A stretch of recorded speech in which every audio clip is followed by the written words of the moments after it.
Well, welcome back. We are viewing chapter 4 today. Last time we talked about a little bit about the canonization process and the characteristics that the examiners were looking for. In a way, this is a continuation of that, only now we're reflecting on virtues. So, virtues are, of course, gifts from God, from the Holy Spirit. And in Angela's case, they came up with 3 virtues. I always think wisdom is the first one. Mm-hmm. And I always think that's interesting that they start, well, maybe not. Wisdom. The next one is prophecy. Mm-hmm. And then the final one is discernment. Discernment. Yes. And they said they found that she had practiced those virtues in a heroic way. Now, that always confuses me because I don't see how she ever did anything heroic. Yeah. But I think they're not looking at things that she did, but the way she was. Mm-hmm. Right. So we'll talk about wisdom first.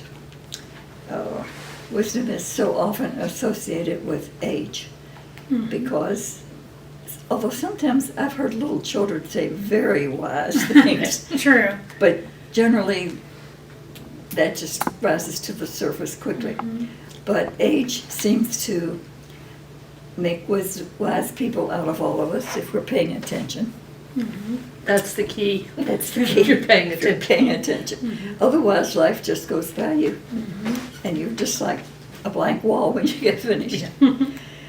Anyway, there's to be a prayer that we said a lot when we prayed for the gift of wisdom. Give us a taste for what is right and just. Mm-hmm. I like that phrase, a taste, because it has something to do with a feel. Instinct. Mm-hmm. And so, when somebody is wise and they tell you something and you say, how did you know that? And sometimes the answer is, I just know it. Mm-hmm. Or I have a gut feeling that this is the way it is. Sometimes wisdom is like that. It comes from within the person. It's a gut feeling, but it's right and just. It has that sense to it. So that is not beyond us to have that gift of wisdom. In fact, we pray for that, that we can be wise, not smart, because there's a difference between knowledge and wisdom and understanding. Those 3 are often put together, but they're slightly different parts, like a facet of the same thing. But wisdom has to do with having a taste for what is right and just. Can I ask you about that, a taste? You said that's a prayer that you say a taste. So you said instinct, but taste to me seems like I don't ingest all of it. I just get a taste of it.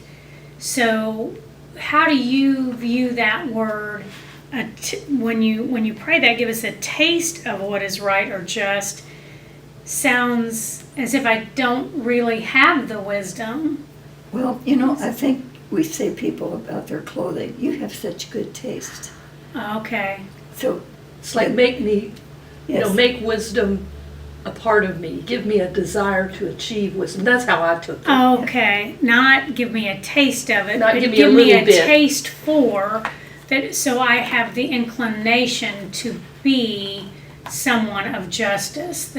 Okay. Thank you for that clarification. Well, that helped because that clarifies that for all of us. Mm-hmm. So we look at Angela, and so how did she demonstrate that? So I don't know, I couldn't tell you an heroic way she did that. Mm-hmm. But obviously other people saw that in her. Mm-hmm. I always like to think about the way people were attracted to her. Mm-hmm. I think in her life, she shows that she reflected in her life and that she came to conclusions from that inner sense of right and just. Mm-hmm. So, for instance, they caught up right away about if you pay attention. Okay, so in her life, Angela had had a religious experience of some kind. You can call it what you will. You can call it a vision, which is generally the way we speak of that. But however, whatever the vision was like, it was a religious, very powerful religious experience. And so many of us have, I mean, we all have religious experiences. You could probably name 5 right off the bat of things that have happened to you in your lifetime that you realized was like a flash of wisdom, an understanding of something. But most of the time we just dismiss that. It's like, oh, wasn't that nice?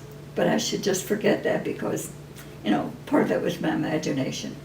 And so we denigrate our experiences, which is not really a good thing to do. Because when you really come down to it, that's all we have, are our experiences. So in a way, how do you know anything without an experience of it or some idea of an experience of it?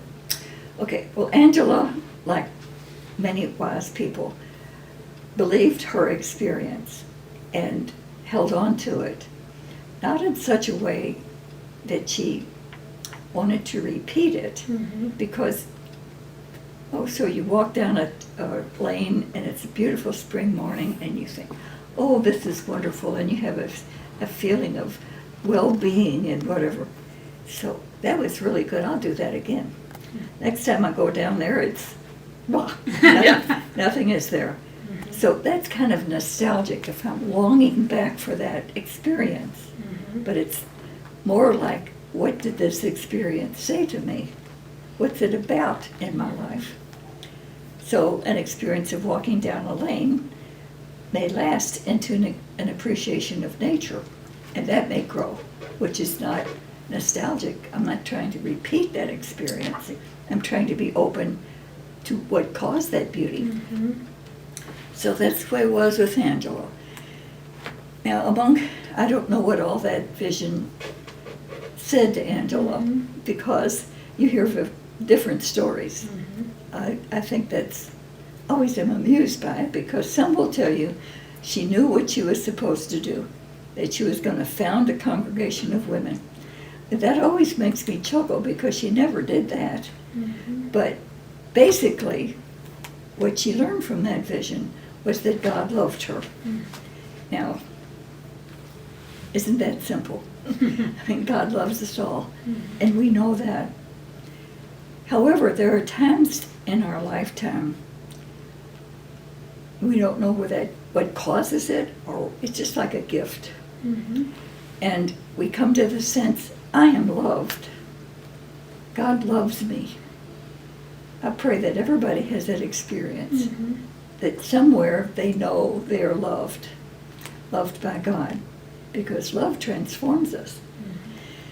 Anyway, so Angela had that experience of God, and out of that, her life view was changed. Sometimes I hear people talk, especially I'm very critical of preachers, and when I hear them talk, I think, what experience of God have you had that you're saying what you're saying? Is that coming out of your experience, or is that out of a book? Because you can tell when somebody is talking out of something that is part of them. They know what they're saying. So Angela was like that. That was very attractive to people. So they sought her out as a wisdom figure. I don't know if she liked all the people who sought her out. You know, the Duke of Sforza, who became the Duke of Milan. I don't know if she liked him or not, but she sure went to a great deal of trouble to be in touch with him. I've told you this before, not. When I finally saw his castle, I was with Sister Sarah Stabel, who is very little, very short. Well, the castle is huge. So it's a museum now. So we started up the hill to see if we could get in the castle. Well, of course it was locked. But I kept thinking, 2 little figures going up that hill. It was more like a a big hill. Mhm. And so that's where the Duke lived. Mhm. And so I kept visioning Angela, who was small, climbing that hill to get up there. Or did he send a chariot or something down to pick her up? I don't know that. She walked, which is very interesting. I mean, that's a hefty walk Mhm. from Brescia, where she lived, to Milan. Now, surely she had a horse, or maybe a wagon or something, or maybe she walked it, I don't know. Because she made a number of pilgrimages in her life, and maybe that was just one of them. Anyway, people like the Duke sought her out. Sometimes he went to Brescia, so she was kind of like his spiritual director. It wasn't just a once, how do you do, Duke, I'm happy to meet you. But it was a relationship that she built, and he pursued it because he knew she was a wise woman and would give him loving advice or listen to him lovingly. So wisdom shows up in the way people are with God, but also with the way people are with other people. Mhm. Because someone who is truly wise is loving. I don't know, you're both grandmothers. You know, grandmothers are the most, I don't know, loving people you can meet, and they're wise. They always know the right thing to say. At least that's how it strikes me. I have a niece who's a grandmother, and she seems so young to me because I used to change her diapers when she was, and now she's a And now she's a grandmother. grandmother. And she has 10 grandchildren, Mhm. and they're 2 little boys in one family, and they're very dear children, very spoiled. And the one little boy, they visited her home. Sometimes they come and stay with her for a day or so. Anyway, the one little boy had a meltdown, and he screamed and hollered, and I don't know if he kicked his feet, but he really had a meltdown. And she said to him very quietly, "Go in the other room. We don't let that happen in our house." So she put him in another room, and then she went into him later after he stopped screaming, and she held him on her lap, and she said, "You know how much I love you?" She said, "You know how Grammy loves you. All the things we've done together," and he was always, and so she said, "So I really love you, and I love to have you come to my house, and I want you to keep doing that, but I don't want you to behave like you did. That doesn't help you any, does it?" No. So it's like, so they had a quiet talk, and when they got finished, he threw his arms around her and hugged her, like he got it. Yeah. But she was his wisdom, because she didn't scold him or whatever. I thought, I don't know how she got that wise. That's wonderful. I think it's the grandmother's instinct, because the mother and father were going to come and get the kid, right? But Right. there was that kind of, I don't know, openness and welcoming sense, and that had to have come from wisdom, Mhm. because I don't know if she ever took classes in child education. Right. She was a teacher for many years, but not of little children. Somewhere there was an instinct, a taste, as it were, for how to be with somebody you love, even when they're carrying on like you wish they would stop. So I like to think of that as an example of wisdom. I don't know if she would approve or would agree with me. I don't know that. But I almost cried when I heard her say that, the story that she told, because I found that very tender. And what a way to be with a child. He's only 4, 5. I mean, he's not a big kid. So he did not know a lot of things. Right. But he knows that you don't throw a fit at Grammy's house. You just don't do, we don't do that here. So I found that to be very helpful to me when I thought about wisdom.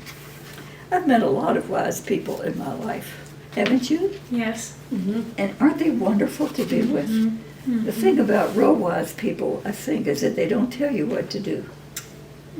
But they will listen in a way that other people don't seem to be able to listen until you get to your own wisdom, and then they can affirm that. Have you experienced that? It's something I hadn't thought about when you said, because you think of the wise person being the person who offers the advice, Well, you know? So it's interesting to think about that experience that helps the wise person help others to have the experience themselves, to gain the wisdom themselves. Because when we say it's an experience, then you have to experience that, come to that. So I hadn't thought about that as the wise person, maybe asking the right questions or listening carefully to allow that person to come to their own wisdom. Yeah. Yes, it's always so important to know who you think God is, but it's also important that you know who you think you are. Sometimes when I watch TV and I hear especially politicians talk, I think, have you ever been loved? Can you speak about love out of your own experience? Or are you mouthing something? So it's who we think we are that counts a whole lot toward our wisdom. Because if we are truly wise and our self-knowledge is rooted in God's love, there's nothing to be afraid of. I don't have anything that you can't have. It's like that freedom. I've met a number of people like that who are so sure of themselves because they're sure of God and God's love for them. That brings a lot of freedom. So I would say a wise person is free. And that was certainly true of Angela. We don't ever get around to hearing all the trials that she went through because her way of living was not smart, she was told, you can't do that. Have all those women running around doing their own thing. This was the age of coming to independence. This was the Renaissance, when humanism finally broke through and people started paying attention to the individual. Well, if you started doing that with a group of women, that could be very dangerous in the eyes of a lot of people. And that's what Angela was up against. We'll talk about that when we get to discernment. But because she was comfortable in her own skin, so to speak, and accepted who she was, then other people could be with her, and she was not a threat to them, nor were they a threat to her. Okay, get on to the next one, and it's prophecy. I always think that's an interesting topic because we have a way of thinking that the prophet knows the future, like a fortune teller, but that isn't what prophecy is. Prophecy is a way of seeing. It's like seeing as God sees. That's what the great prophets did. They warned the Jews, this is going to happen if you don't change your ways. Not because they saw in the future what was going to happen, but the way the people were behaving, they were headed for something that anybody who had eyes to see could see it. So a logical corollary. Yes. Yes. We have a hard time with that, because logic is tough. Yes, and we're protecting ourselves. So the wise person doesn't need to do that, and so that frees them to be prophetic. I don't try. Okay, somebody like Mr. Mandela was a wise man. He suffered so much in his lifetime, but when he got finished, he was not bitter nor vindictive. He was gentle and knew a way to bring about reconciliation. That's what he strove to do when the years that he had left after he was released from prison. So he was a wise man. He learned a lot from his own experience, particularly of suffering. It did not break his spirit because deep down he knew who he was. And somehow or another, he knew what he was called to do Mm-hmm. because he laid down his life for his people. He really did. When I was in Africa, we passed his house. He was out of prison, but he had not been elected president. But the sisters I was with all spoke in hushed voices. That's where Mandela lives. Mm-hmm. So it was like we kind of genuflected before his house. I kept hoping that I would get to see him, Mm-hmm. but I didn't. I didn't see him. But that, he's a wisdom figure from more modern days. Mm-hmm. I'd be afraid to say the names of people who are living. But I'll dare this one. I rather suspect John McCain was a wisdom figure, and that he saw some things he tried to warn us about. He certainly suffered a lot physically at the end, but there was a calmness about him, a sureness about him, that he didn't need to scream and shout. So there are many modern examples.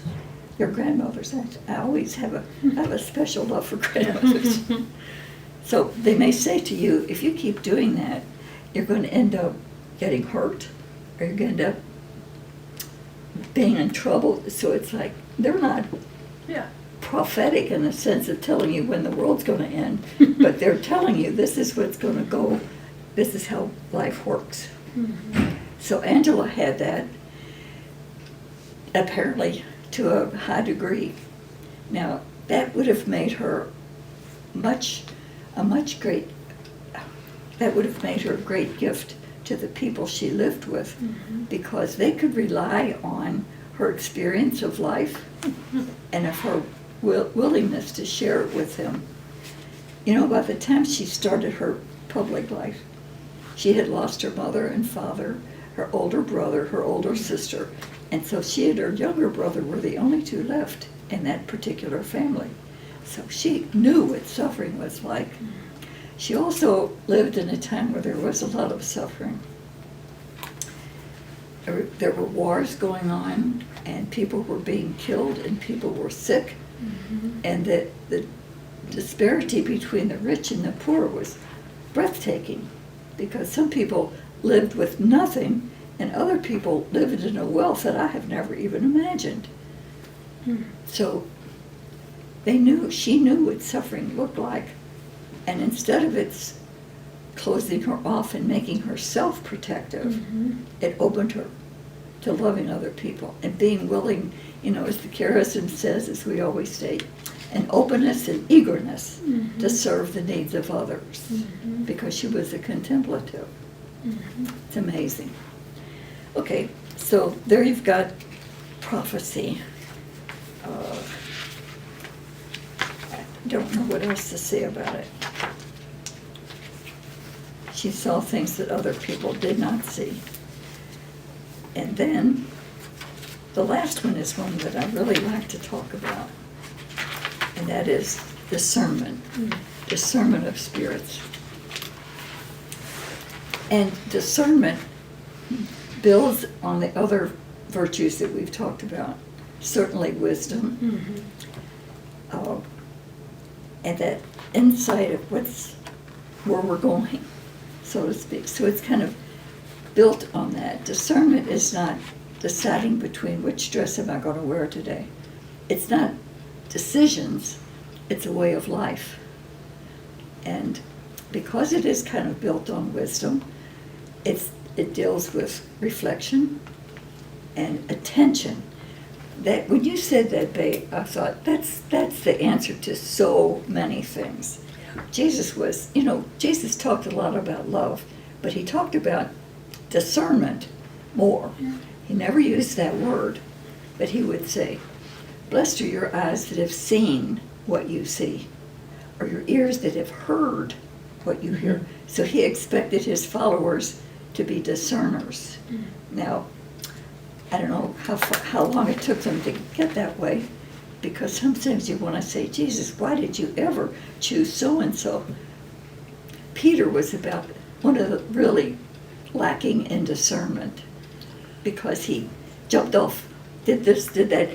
Shall I call fire down on them? The disciples said, right away they had something to solve a problem without any thought, without any wisdom. So there was no discernment going on there. But as they lived their lives, they grew into that discernment, ability to know one way or the other. Mm-hmm. You know, one of the most difficult things maybe they had to discern, and it took them a while, was should they allow the Gentiles to come into the community? Because, and if they do they have to be circumcised?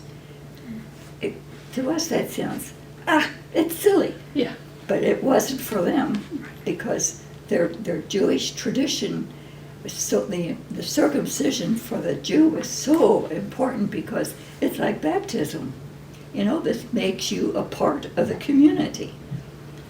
So should they have the Gentiles do that too?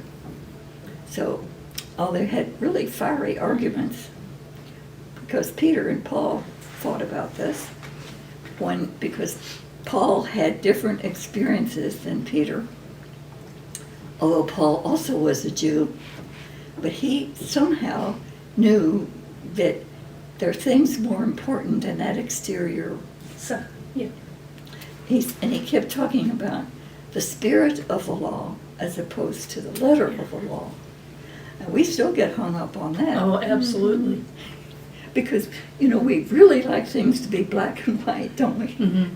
And then we miss all those beautiful It's sort of the downside of a logical thinker. Yes. In a way. Yes. Because you get to that right away. Yeah. Because you see what is. And you have a love.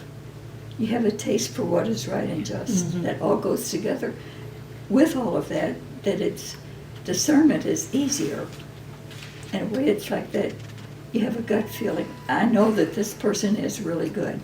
Mm-hmm. He may do all kinds of crazy things, but there's good in this person, because somehow I've discerned that.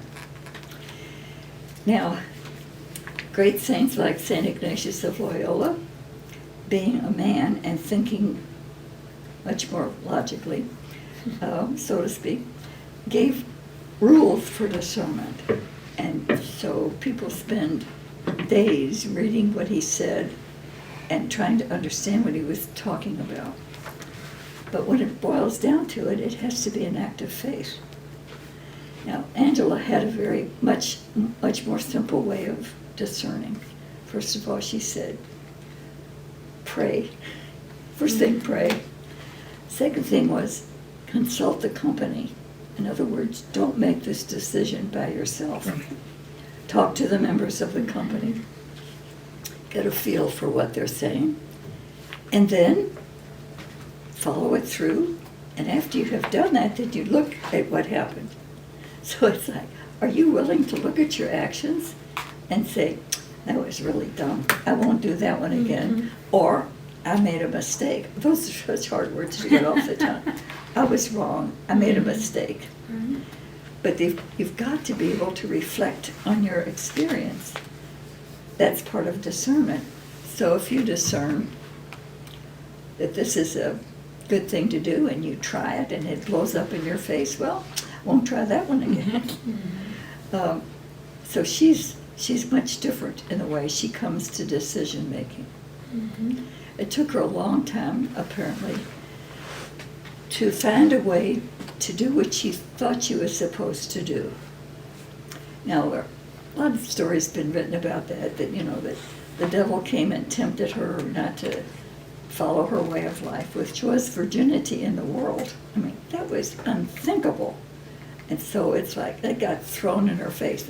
That's not right. You can't do that. Mm-hmm. But she kept on calling to that. Mm-hmm. And then after the company got started, parents would not allow their children, their daughters, to join the company. This happened especially after Angela died, because as long as she was around, they knew that everything was okay, because she was the wisdom figure and they'd listen to her. But when her followers, her daughters, the first group after her, when they continued her way of life, they got a lot of feedback. Mhm. But discernment brings that, because there's always the choice that you might make that's not a good one. Right. And it's I hard. mean, they could easily have devolved into being a cult. Yeah, indeed they could have. Yes. Yes. And maybe some of them did, But they were careful, I guess, about the people they allowed into the company. I was reading the requirements the other day, and I had to laugh out loud. The girl had to be 12. Oh my. Then the reason that's the age is that was when a girl became legally able to marry. Right. So, can you imagine 12-year-olds? But this is a different time and age. Yes. Yeah. So a 12-year-old was in a different stage of growth.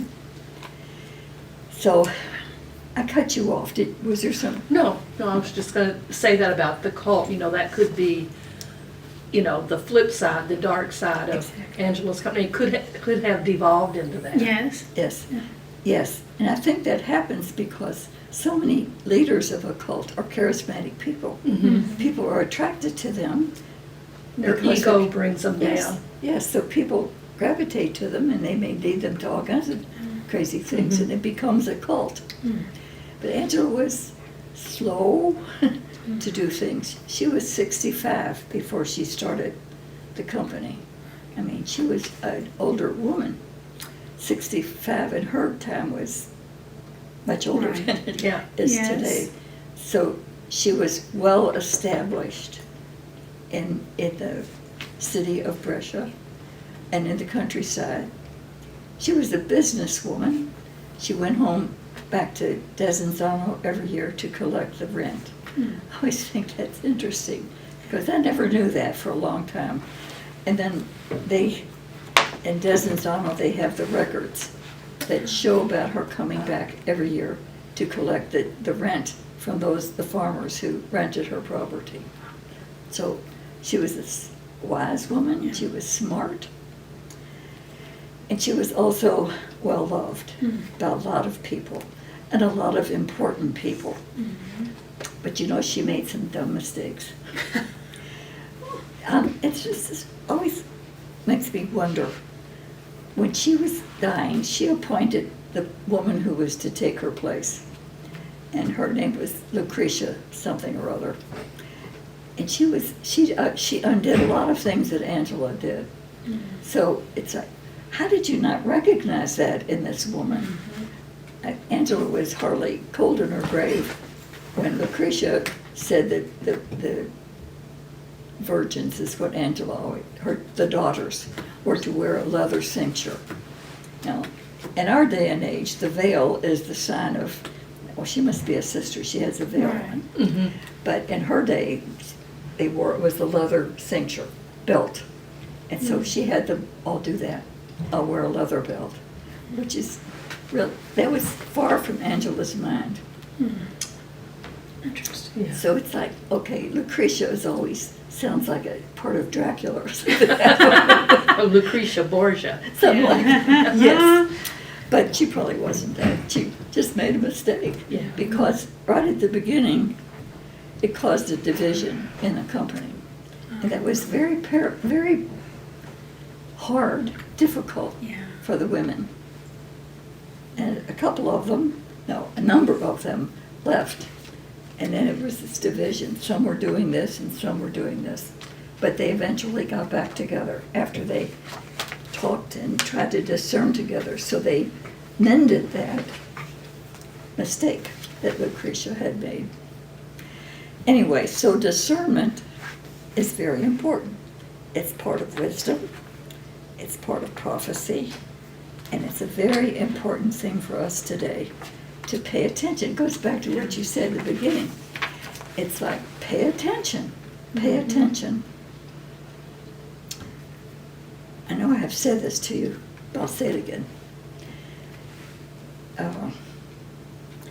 A very important practice, you can call it what you will. It has a popular name called examen. Now, it is not an examination of conscience. It's an examination of consciousness. which is altogether different. And I always like to use the story of Moses when he came down from receiving the tablets from God. He came down, and the guys had all built a molten calf, and they were carrying on whatever. And Moses was furious, so he throws down the tablets and goes back up the hill and says to God, "I'm, putting this in my own words. Now listen, I'm finished with those people. I quit.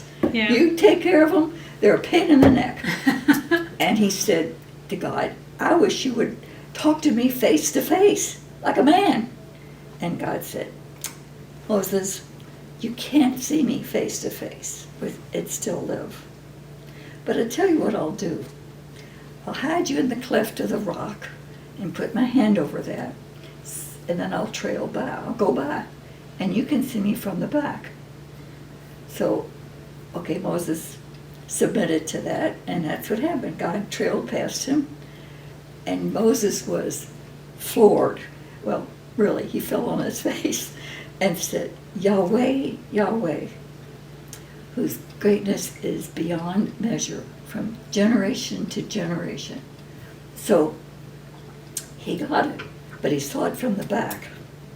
It's like, so reflecting on what has gone past is important in order to look to the future. So that's what examination of consciousness is about, to reflect on how did my day go. And if I see, I did this morning, and I really felt filled with joy when I did that. That was it. That was a good thing. And here I was doing something good, but I don't know, I was in a foul mood, and I was, said nasty things to people. No, isn't a good thing. So it's like, I don't know that unless I know my experiences. I don't mean to make it so introspective. It's like navel gazing, but it's like, if I don't know where I've come from this day, how do I go to the next day to correct, redo what I did yesterday? Or to learn from it. Or to learn from it. Yes. So that's the examination of consciousness. And it's neither, I don't have to judge the way my day goes, but it's like paying attention. What brought me the fruits of the Holy Spirit? Love, joy, peace, patience, gentleness, kindness. I recognize those in my life. I always say to people, if you don't recognize it in your life, you're not paying attention. Because we have received the fruits of the Holy Spirit. We have to watch for them. Where are they? I mean, you can look for your bad things all day long, and you won't have any trouble finding them. Right. But this is something else. This is seeing, where did God trail in your life today? Where did you see God? We had a pastor one time who said, God comes to us in the oddest shapes, and it's really the truth. There was this little boy at the fair. We went to the fair last week, and they had smaller animals in a place. Like a petting zoo. Yeah. Yeah. Except you weren't supposed to touch them. But there was this big tub, like it was probably size half of the space right here, and had water in it, and there were little ducks swimming in it, and there was a construction in the middle of it that kind of they weren't steps, but duckies had to climb up, and up at the top there was some seed. So they would take the seed and slide down the other side. It was so much fun. They looked like they were having a good time. The guys would come down, and then they'd go back here and get back and keep doing it. It was like a game they were playing. And this little boy, I don't know how old he was. He wasn't talking a whole lot. So maybe 3, something like that. He was enamored. He was so excited. He kept jumping up and down. Look, look. He was by himself. I don't know if his parents or whoever he was with ever came and watched with him, but he was wonderful. So there you are, joy and excitement and amazement at what he was seeing. What an experience of God. So for him, God's appearance were those little ducks, that joy of seeing what they were doing and what fun the ducks were having. Except there was this one dumb duck. He would climb up that set and hit his head on the bar that was up there. You would think he would not do it the next time, but he would. The same duck kept hitting that bar. That's cute. But anyway, you watch where God has been. I think today it's like I can see God's love in the rain. Oh, we need it so badly. Yes. And so there it is. Mm-hmm. And the trees are glad. The grass is glad. So today we can be grateful for rain and see God's care for us in the rain. Sometimes we have to say to God, we have to figure out how to be careful about rain and water, because that's where wisdom comes from. God didn't say, okay, just, live in this world and don't do anything to it. It's live in this world and take care of it. And so we are trying to learn that. In spite of, or because of climate change, we had better be learning how to take care of our earth. Anyway, so that has something to do with discernment, I think, Yes. paying attention. I used to tell people, if you do this examen of consciousness every day for 90 days, it carries a 90-day guarantee. You'll keep doing it. Because, not because of guilt if I don't do it, but because of the joy and, fulfillment or something that we get from doing that. Anyway, so there's some of those are three of the virtues that Angela had that are recognized by the church. And because it's important that we realize the church recognized that, because those gifts are for all of us. Whenever there's something holy and good, we know that it's not just for me to hold on to, but it's to be given away. And so we learn from Angela's sense of learning discernment and having wisdom and claiming our gift of prophecy, of being able to read the times and know from my wisdom where I'm headed and where other people may be headed, especially your grandchildren. Yeah. And then lovingly be with them. Okay, you have anything you'd like to say? I don't think I have anything to add. Yeah. It's very insightful. Does that make sense? It does. Absolutely. And Oh, yeah. I think everything for me is captured in that simple phrase, pay attention. So you look at wisdom, you look at prophecy, and you look at discernment.